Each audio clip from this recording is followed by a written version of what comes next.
আসসালামু আলাইকুম বন্ধুরা। তো সর্বপ্রথম বলি, আমরা ম্যাঙ্গালোর কাজে এসেছি। ম্যাঙ্গালোর কাজে থেকে আজ রবিবার ছুটি করেছি।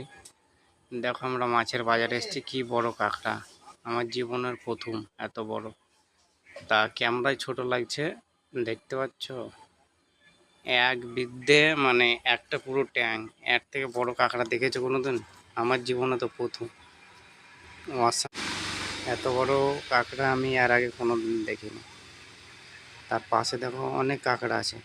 এগুলো অনেক বড় বড়, ক্যামেরাতে ছোট দেখাচ্ছে। আর একটা কাঁকড়া তুলছে দেখো। কে কে এর থেকে বেশি বড় কাঁকড়া দেখেছো কমেন্টে বলবে। আমার তো প্রথম, এত বড় কাঁকড়া আমি কোনোদিন দেখিনি। কাঁকড়াওয়ালা কি দেখতে সুন্দর, দেখেছো? তা কাঁকড়ার দামটাও জানিয়ে দে, মানে কেজি হিসাবে 250 টাকা নেয়। যদি ভালো লাগে তো বলবে।